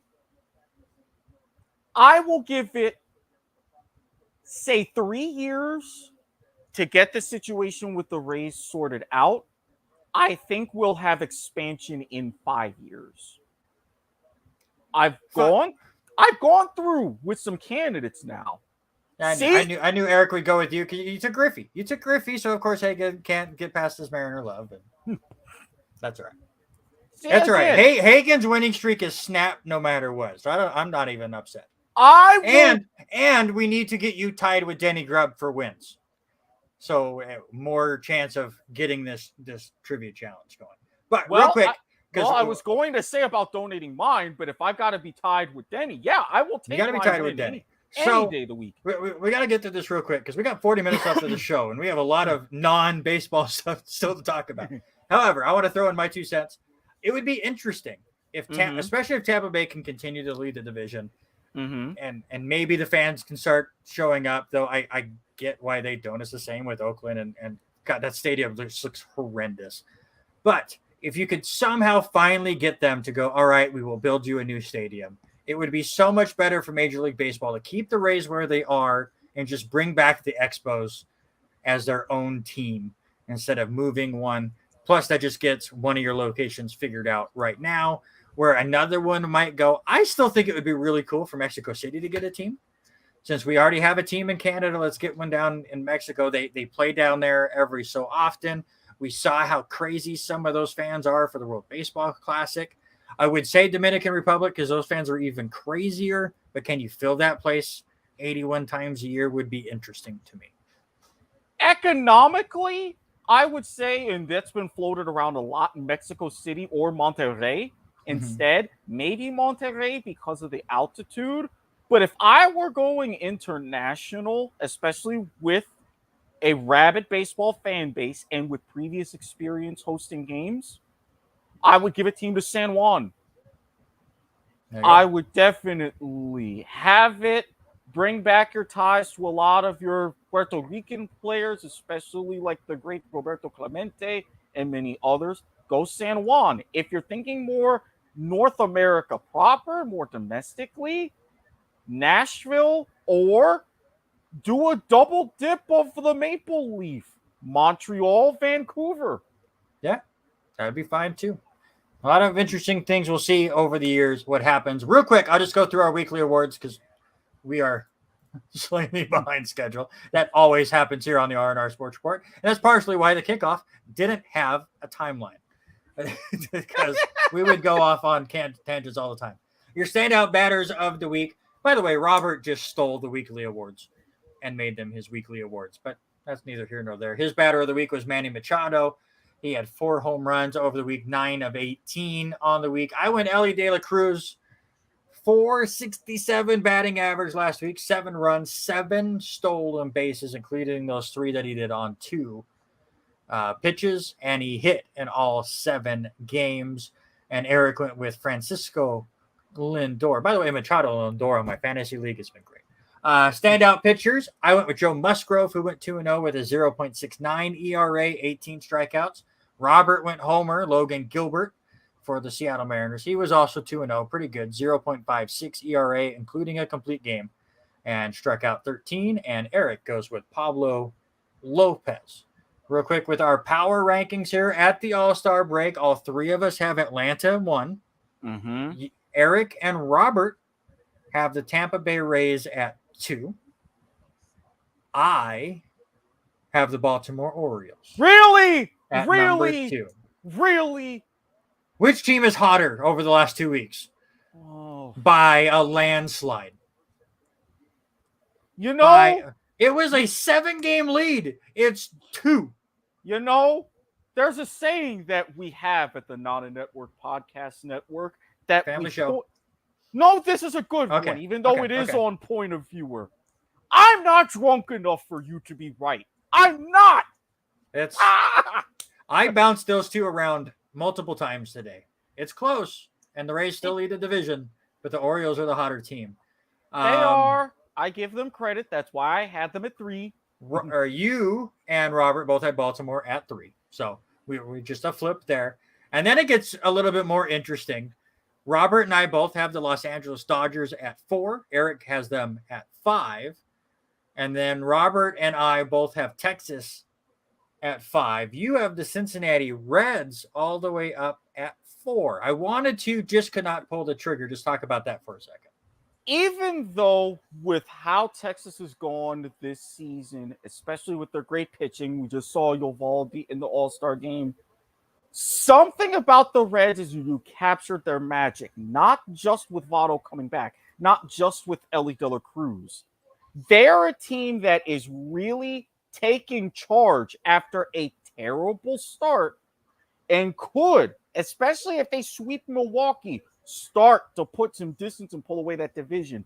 Texas, for all the good that they've done, I'm starting to see a couple of cracks. And as much as I don't want Houston to take advantage, the Rangers are putting themselves in a position to where the Astros can.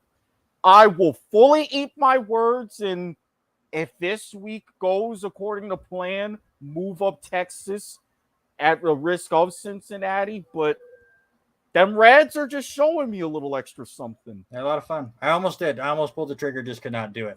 All right, let's move our focus to the National Football League, and we're going to have to there's going to be a fun discussion, but we're going to have to shorten it here a little bit. But 4 more players in the National Football League got suspended for gambling since our last show. Isaiah Rodgers and Rashad Berry of the Indianapolis Colts, along with free agent Demetrius Taylor, were all suspended indefinitely and for sure the 2023 season for betting on NFL games last year. And I'm going to get this name wrong. So, Eric, can you please help me? Nicholas, is it Petit Friere?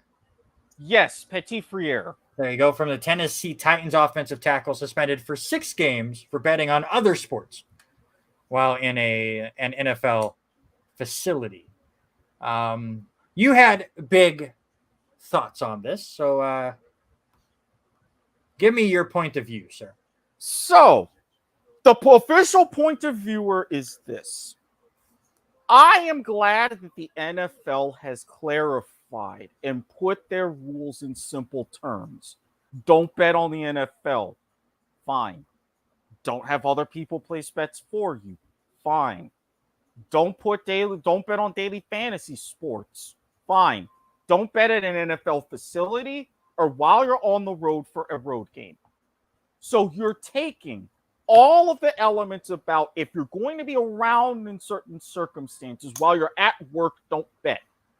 I'm completely fine with that, but I have 2 issues. Why did they not clarify these rules sooner? The NFL has the information.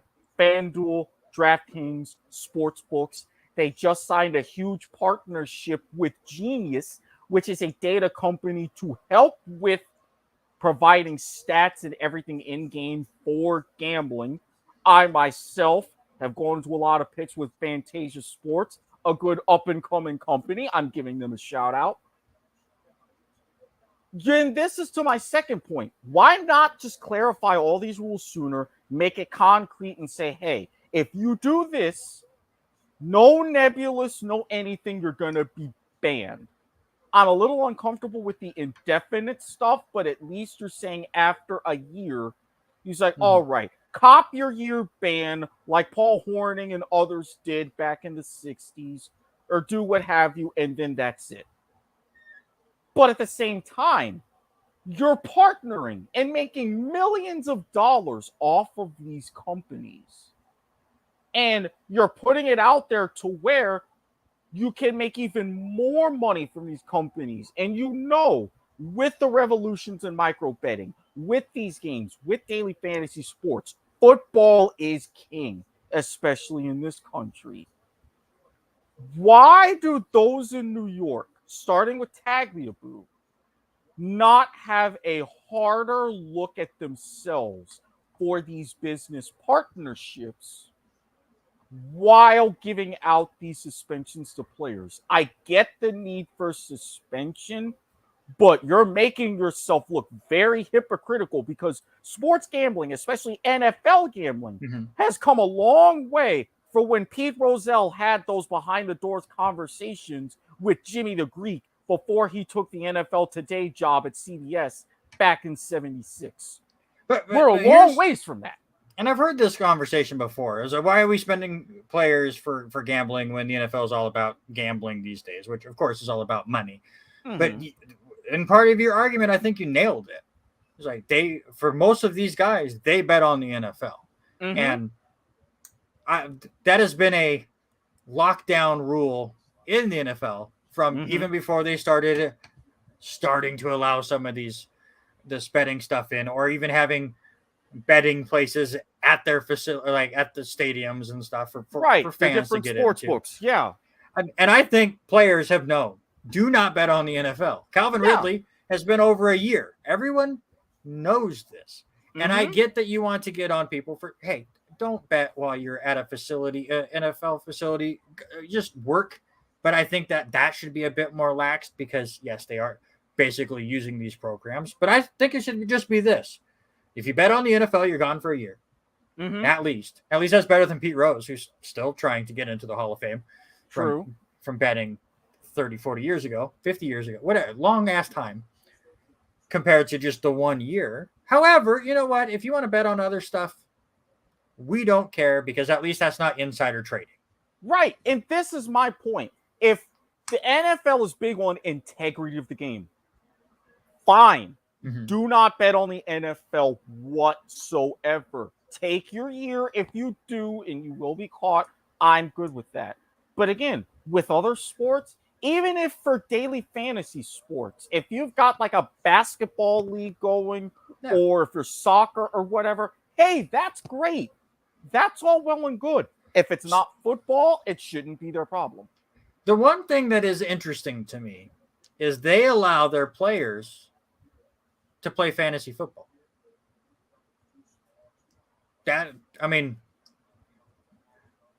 You can say your league was for nothing, but most fantasy leagues are not for nothing.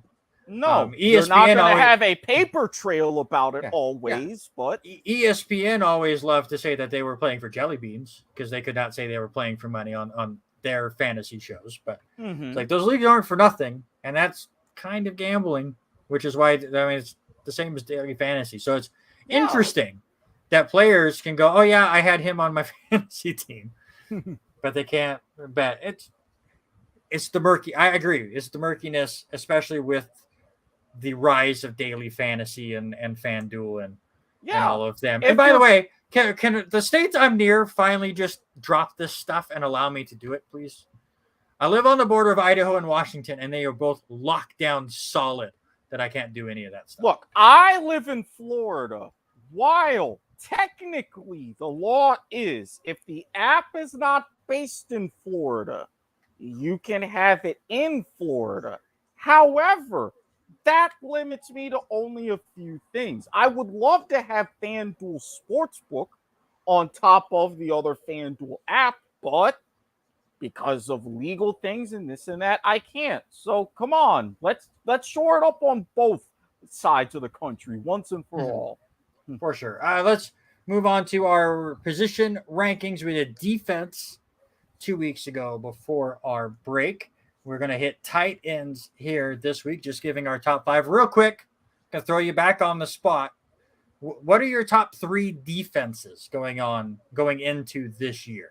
Oh, since you weren't part of that discussion. Oh, I'm going to have to think about that.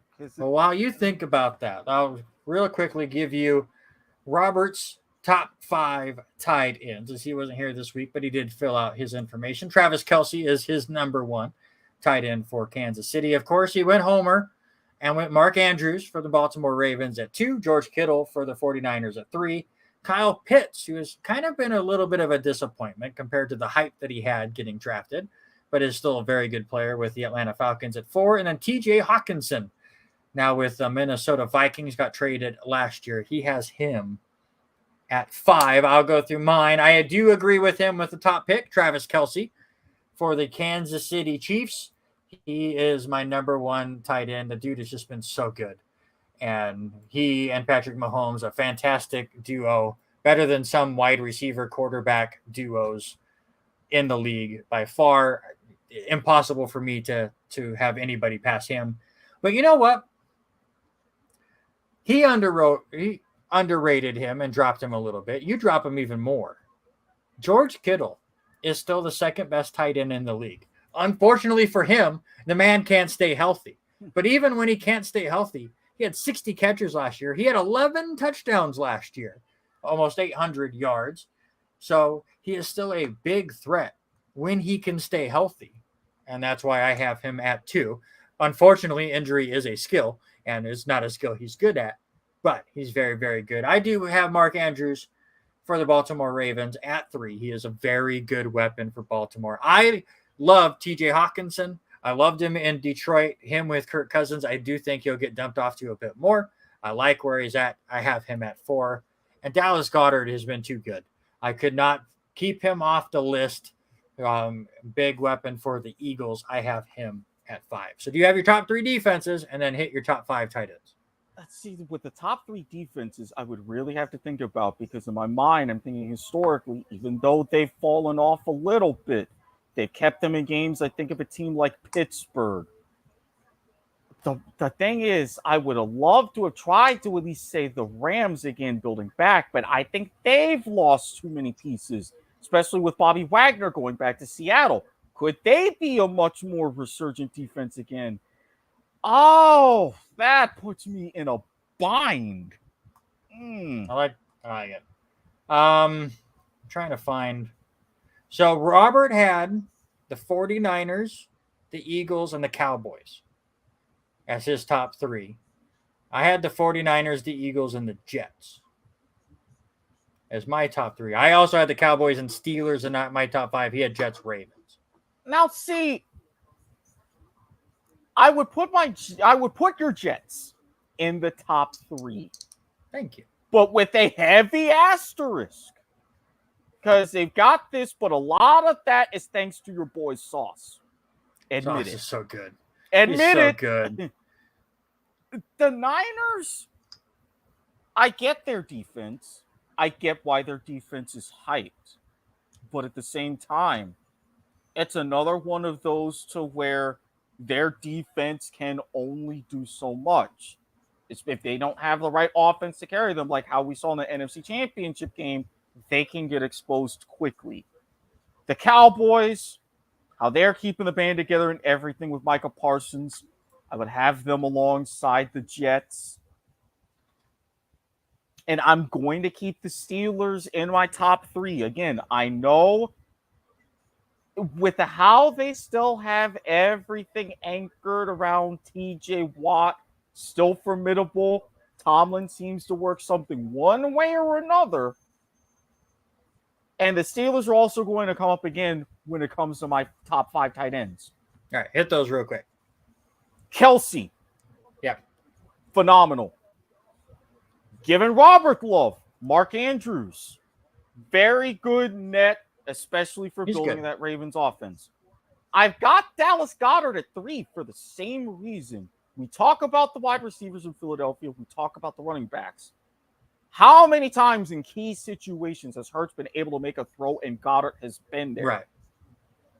Kittle, because of the injuries, and I think he's going to take another drop off because of an uncertain quarterback situation in San Francisco. He's 4. As much as I wanted to put Hawkinson at 5, this guy's going to be a major safety valve for Kenny Pickett. Pat Freiermuth. I think he's capable and will be one, especially statistically, top 10, but leaning towards a very valuable top 5 tight end in this league. Yeah, I mean, it's a good pick. Freiermuth could definitely be really, really good. The top of the tight end rankings is there's a gap. Oh, growing. Yeah, big time. However, big I time. do think some of those younger players, like Freiermuth, like Kyle Pitts, could make it really interesting this year. Be very curious to see what Darren Waller does with the full season with the Giants. Now that he is there, can he really step up his game? And some interesting tight end storylines going on into the year. Let's talk about this crazy situation going on in Northwestern that I had not even paid attention to, so you brought it up. But hazing is still a thing apparently in college football. I was going to say boys will be boys. That's just not right. But young adults will be young adults still. And Mm-hmm. they still believe hazing's a good thing. It still is not a good thing. It was never a good thing. Those that think, oh, it grows character, stop it. It's No. just ridiculous. And I will just say this right now. Part of your job as a head coach in a college organization is kind of to be a babysitter. Pat Fitzgerald was a horrible babysitter. And whether he will go out and say he did not know any of this was going on or not, he needs to be that person where if it does go on, those players will feel comfortable going to him and say, hey, this went on, and he will stop it. None of that happened. Pat Fitzgerald is now gone because of it, and I think it's a good firing. So do I, because initially it was like, oh, just a 2-week suspension. As I'm hearing about it more and more, going into the details, all kinds of lists of things happening. And we all gave Coach K, and I'm going to go back years ago to an American Express commercial that was basically one of his recruiting tools. And one of those quotes that he had was, I'm just not arming my guys with a jump shot. I'm arming them for life. Mm-hmm. And we always say with these college coaches, yes, you do everything on the court, on the field. But your thing at that institution with the young men of a formidable age is to be a leader of men. Pat Fitzgerald proved he was an ineffective leader. Mm-hmm. And this is not like the situation with the late Mike Leach at what happened with Texas Tech. One thing that turned out to be something completely different. This is consistent. There is more evidence of it, and it's downright pathetic. Yeah, a couple of quick bullet points on all of this. Obviously, you can find it basically anywhere on the internet if you want to look into it more.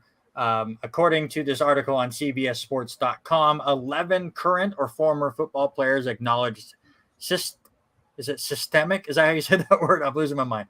Ongoing hazing within the program. The hazing included forced participation, nudity, and sexualized acts of a degrading nature. I don't even want to know what they were. All I'm going to say is for old school fans of a Bubba the Love Sponge show, think some of those moments like in the shed. That kind of stuff. I'll leave it at that. I don't want to know. And the hazing was well known by many in the program, though it was not determined whether Fitzgerald was aware of it. Obviously, if a lot of people know about it, if you're a good leader, they would go to you about it. Of course. And they did not. And it's just sad that this is still a thing. And it was not a good thing back in the 70s where it was allowed and thought of as a good thing. And it's not a good thing now. And it just needs to go away. And hopefully someday we'll get to a society that will calm its jets with this stuff. And for all the good that Northwestern wanted to do with the students unionizing and bringing about a lot of the early days, which led to the NIL, now this has thrown that away in my mind. That's fair. Let's get to some sports that don't get a ton of airtime. There's a lot going on right now when it's just baseball as your main sport. Wimbledon is going on, and I have to say, I used to be a big tennis fan. I played tennis in high school. I've kind of gotten away from it, and when I do watch it, there are people I've never heard of. When I wrote down who's left in this tournament, other than Novak Djokovic and Daniil Medvedev, I don't know anyone else in this tournament on either the men's or women's sides. I guess I know Madison Keys. I will change my stance there. However, I will say this. There are 6 people left on both the men's bracket and women's bracket. We have one semifinal set. The other one will be set tomorrow morning. There's a United States player on both the men's and women's side, I think for the first time in 20 years, and that is pretty cool. Your thoughts so far on this tournament? We're back, baby. We're back. I mean, for everything, and especially for the women's side, we've been keeping the train running. You know, your Coco Gauff, even though Naomi Osaka represents Japan, the Williams sisters, everything. It's good to see us keeping up this flow in women's tennis. But in the men's side, we have been hurting for a while. It's been, Andy Roddick? We tried to make John Isner a thing, and he was never a thing. No, and even then, Isner was only a thing because of basically that match against Moku. Yeah. But so to see something like this from men's tennis in particular, it's fantastic. For women's tennis in the U.S., business as usual, it seems, which is phenomenal in of its own right. By the way, I've only watched one episode of it, but I'm loving this new thing on Netflix where they take a sport and they do a docu-series on it. I've watched a couple of the episodes of the golf one, which I'm now blanking on what that was called, but the guys from the Lewis Clark Valley, Joel Damon and Gino Bonelli had their own episode on there. That was really cool. Tennis has one on there now. If you want to check that out, it's called Break Point. I've only watched the first episode of it. It was on, who's the bad boy of tennis now? I'm blanking on his name. Kyrgios. Yeah. Yeah. Yes. The first episode's on him. It was very fascinating. I recommend it. I know F1 has their own on Netflix. I haven't watched yet. I know Drive to Survive.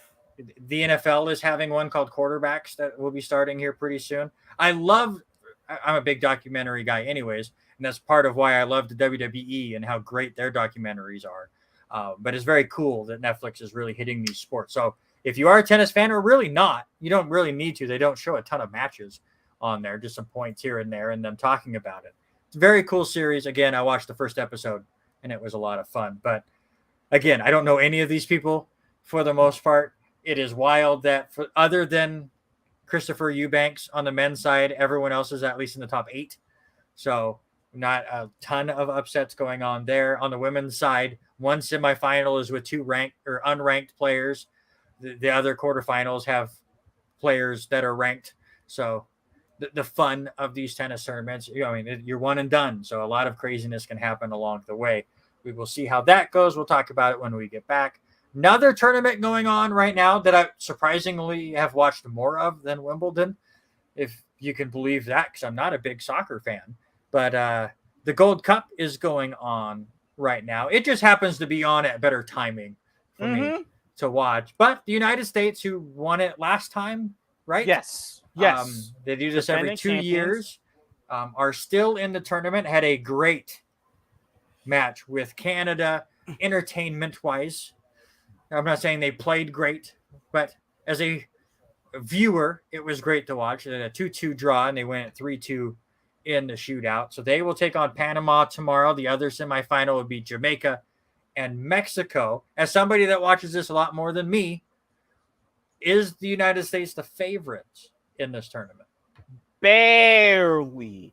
The fact that we did so well in the group stage with inferior competition, this is what made me a little bit nervous, because we saw what the U.S. did against Canada and Mexico in the Nations League. Keep in mind, everybody had their top teams. We had all of our European talent. For the Gold Cup, we do not. After that match against Canada, if we can win convincingly 2-0, 3-0 against Panama, I would put us as favorites over presumably Mexico. But if we stumble again, El Tri could go right on ahead, steamroll their way through to another Gold Cup title of their own. Because we're neck and neck with them as far as Gold Cup titles all time. Do you think it's almost set that it'll be United States versus Mexico on Sunday? I think so. As much as I like Panama, especially what they did against Qatar in the quarterfinals, even their top talent is in a league like MLS. So the United States should handle them. Mexico should do their business. Shout out to the Reggae Boys. I love you. You've caused upsets before. But I think with Mexico, after the Nations League loss, after going through 3 head coaches over the last couple of months, after crashing out in the World Cup, they are very, very hungry, and they have that mentality. All right, let's move on to Aussie rules football. One of our teams is still battling it out to make the finals. It's still not my team. I go from a fan of Geelong to a fan of Western, so slightly better right now. But Western does lose last week to Collingwood. Collingwood's a decent team, the number 1 team right now in the league. So you can be okay there. 89-77 was that one. Hawthorn played a good game against GWS, just didn't have enough to finish that one off. They lose 85-72, and Roberts Geelong Cats took care of business against a weak North Melbourne team, 125-63. We'll pull up the ladder right now, and I will ask you as we get closer and closer to the end of this regular season, do we have our 8 teams now? Are these the 8 teams that will be competing in the finals when we get there? I'm going to say no. I think we have 7 of the 8. Okay. If I were to choose, I would say St. Kilda would tail off more than Geelong. And either, because they both have good runs, Adelaide, or if they can really get together just one game out, Carlton. Finally put the Demons away, especially from last year. They could be that team to potentially replace St. Kilda in the 8. I think your other 7 are set. My Dogs, we've got issues, but do not count us out for overtaking and getting into the top 4. We've got a great run. Yeah, I like, again, I watched a bit of GWS taking on my Hawks last week. That's a team that has bumped up 4 or 5 positions over the last few weeks.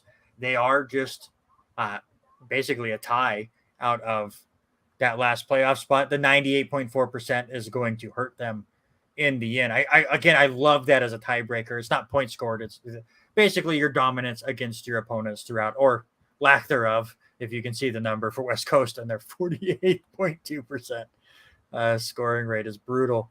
1 and 15. It's good for Hawthorn that they are so bad, because there's no chance of getting the Wooden Cup. Hey, also, that percentage is going to come in handy, because you see where my Dogs are at right now. I circled that one as the percentage boost we need.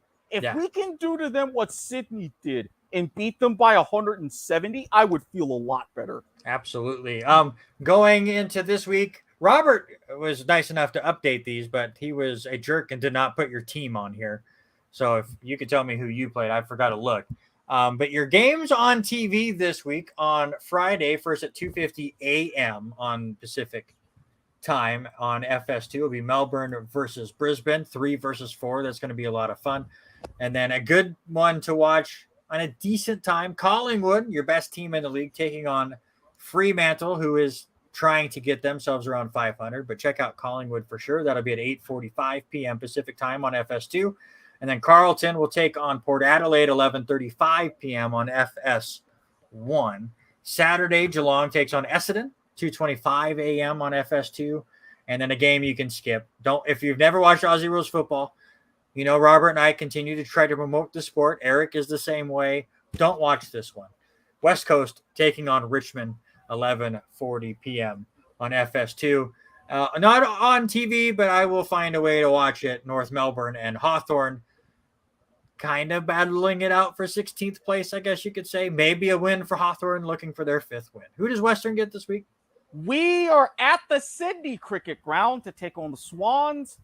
Thursday, we start the week 2:20 a.m. Pacific time. There you go. And Sydney's a team that is good, but they've had some interesting losses as well. Obviously, you look at their percentage, and it's kind of slided upwards with that blowout win against West Coast. But usually a playoff or a finals contender. Definitely not this year. Not much to say on the bowling side, as regionals are kind of the mainstay right now. I know they are going on all over the place. I got mine in a week and a half. We'll see how that all goes. Golf, I did not watch. TBC Deer Run apparently was the tournament. Sepp Straka is your winner at 21 under. NASCAR, the Chicago street race was while we were gone. So it was very entertaining, mostly in a messy way, because they had a downpour of rain to the point that they were racing like they took plastic bottles and cut them open and made little boats out of them and had boat races on pit road an hour before the race. That's how much rain they got in Chicago. They got that race underway. A lot of crazy wrecks, cars going underneath tire barriers. You had a complete log jam at one point late in the race where like 15 cars were just stuck together and waiting to go because everything was so tight there. That one was a lot of fun. Atlanta still is not a lot of fun for me because they try to make it Daytona or Talladega, but they're going 30 miles an hour slower. It was an entertaining race. A lot of crazy moves, a lot of aggression. These new cars can kind of get sideways and be able to be saved. This one does get shortened by rain. William Byron comes away with that one. And you wanted to bring up Major League Cricket, sir. So let's have a quick cricket talk here. So, Major League Cricket. All right, and that is it for me. No, I'm just kidding. 6 teams, including one near your neck of the woods, the Seattle Orcas. You've got some fantastic... Seattle Orcas. The Seattle Orcas, the San Francisco Unicorns, the Washington Freedom, the Los Angeles Knight Riders, the Texas Super Kings, and Mumbai Indians, New York. 4 of those teams, New York, the Knight Riders, the Orcas in a partnership in the Super Kings, all owned by Indian Premier League teams. The other 2 have partnerships with states in Australia. If you want to see some of the level of talent, go look up the warehouse games from John Boy Media, the Ball and Play League. They have a Major League Cricket player on every team. Quick, wonderful tournament going to be held at the new cricket ground in Grand Prairie, Texas, and in Morrisville, Carolina. Starts on the 13th. You'll have a game pretty much every day. The finals on the 30th. If you want to get into cricket, I have not steered you wrong about Aussie Rules football. I will not steer you wrong about cricket. Trust me, it's T20, so the matches are only going to be a few hours each. Very, very well worth it. I like watching highlights of cricket. I haven't yet to sit down and watch a full game, but I'll watch the highlights. I know John Boy is really big into the sport now too, and will put out little clips as he tries to promote the sport as well. I love that Ball and Play League. I really like the warehouse games that they do.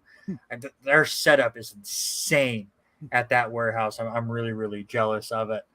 And there you go. We got cricket on the R&R Sports Report because we got Erik Watkins here, who does win the sports-related draft this week.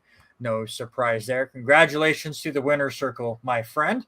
We will have that trivia contest between one Erik Watkins and the great Denny Grubb. Eventually, I know Denny has been very, very busy. He hasn't even had time to come on here and ask what the Orioles score was, which I was hoping he would ask that today because that's just tradition here.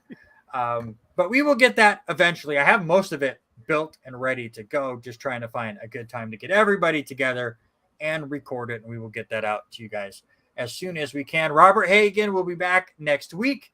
We will talk about wide receivers and our NFL position rankings. Of course, Major League Baseball will get things going once again, and I will be days away from competing in my first PBA regional event.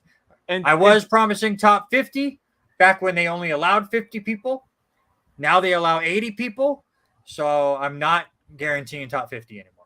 You can guarantee top 80. Done. I guaranteed top 78. Listen, I bowled a 300 yesterday. I'm feeling confident, so I can beat 2 people.